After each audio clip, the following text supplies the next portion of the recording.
Bismillahirrahmanirrahim. Assalamualaikum warahmatullahi wabarakatuh. Selamat sore, salam sejahtera untuk kita semua.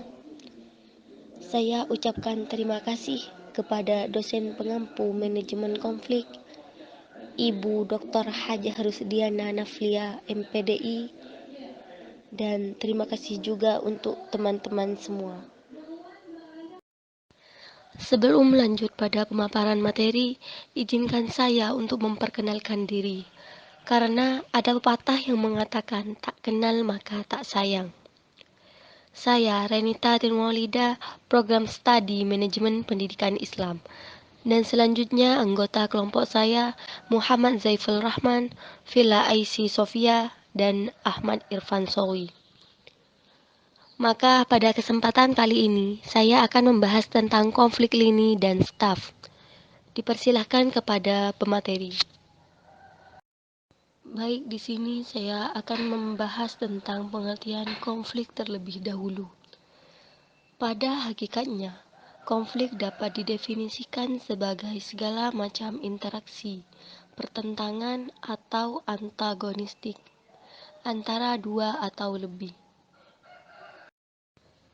Sedangkan arti konflik dalam KBBI ini, konflik itu berarti adanya oposisi atau pertentangan pendapat antara orang-orang, kelompok-kelompok, atau organisasi-organisasi. Selanjutnya, konflik lini dan staf. Konflik lini staf merupakan konflik yang terjadi antara lini dengan staf karena ada perbedaan di antara keduanya.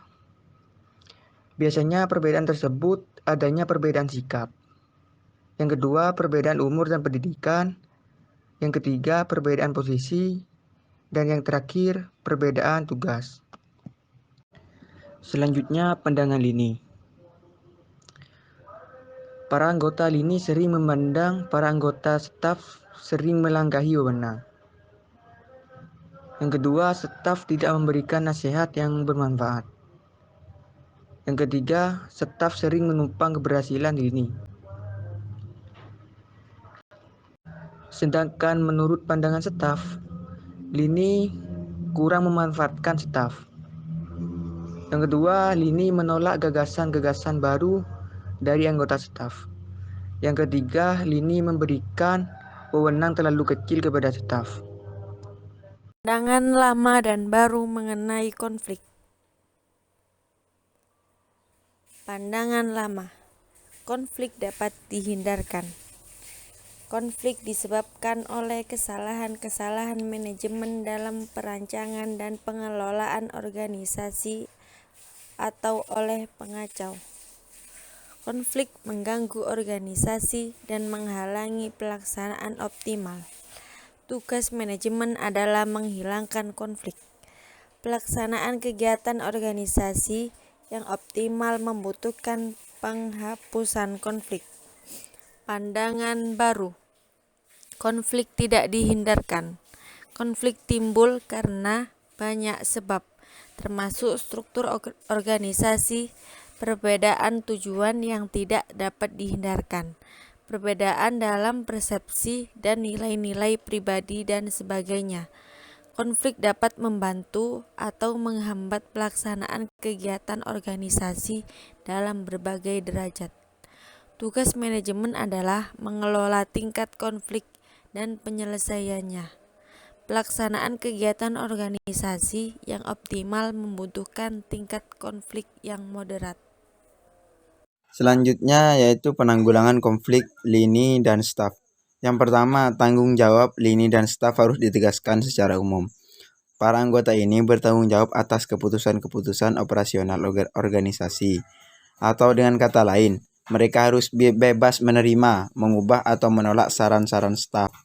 Di lain pihak, para anggota staf harus bebas untuk memberikan saran bila mereka merasa hal itu diperlukan, tidak hanya bila anggota lini memintanya.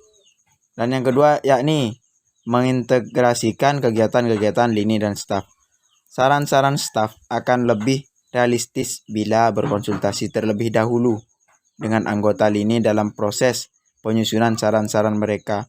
Konsultasi staf lini ini juga membuat para anggota lini bersedia mengimplementasikan gagasan-gagasan yang staf. Dan yang ketiga, mengajarkan lini untuk menggunakan staf. Manajer lini akan lebih efektif memanfaatkan keahlian staf bila mereka mengetahui kegunaan staf tersebut spesialis bagi mereka. Dan yang terakhir yakni mendapatkan pertanggungjawaban staf atas hasil-hasil. Para anggota lini akan lebih bersedia melaksanakan saran-saran staf bila para anggota staf ikut bertanggung jawab atas kegagalan yang terjadi. Pertanggungjawaban ini juga akan membuat para anggota staf lebih berhati-hati lagi dalam menyusun saran-saran mereka. Baik, sekian dari kami. Terima kasih. Wassalamualaikum warahmatullahi wabarakatuh.